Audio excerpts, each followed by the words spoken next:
మస్తు లవ్ చేసిండ్రా కానీ బ్రేకప్ అయింది. ఏమైంది మా అసలు బ్రేకప్ ఎందుకైంది మా? ఏ ఆవిడ ఒక్క నిమిషం ఫోన్ చేస్తా. చెప్పు బేబీ. బావా నాకు రేపు పుట్టినరోజు బావా. నీ పుట్టినరోజు రేపు అయితే మరి బావా గిఫ్ట్ ఇస్తాను మరి రేపు ఇచ్చిదేనా కాదా? గిఫ్టా? నీకు తెల్లారి వారికి ఇస్తా. ఆవు బేబీ ఒక్క 2 నిమిషాలు ఆవు. నీకు గిఫ్ట్ గురించి ఇప్పుడు ప్లాన్ చేస్తా. సరే బేబీ రేపు పొద్దున ఫోన్ చేయి. సరే. అరే వాడు ఇప్పుడే బ్రేకప్ అయింది అన్నాడు. మళ్ళీ వాళ్ళ పొల్ల ఫోన్ చేసి రేపు నా బర్త్డే అది అని ఎట్లా అడిగిందిరా? చూడారా కానీ మా వాడంతా గడిగా చెప్తాను. మరి ఏమోరా అసలు ఏమైనా. అరే చెర్రీ ఒక 3000 సెట్ అమ్మా చెర్రీ.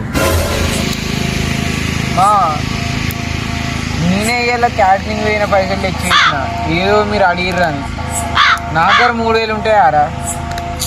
నా దగ్గర 3000 ఉన్నాక ఇంకా క్యాటరింగ్ పోతానారా? రబీ ఒక 3000 సెట్ వచ్చా మచ్చా. అరే నా కాడ ఏడు ఉన్నాయి మా ఉన్నాక ఇయ్యనారా నేను లేకనే ఇట్లా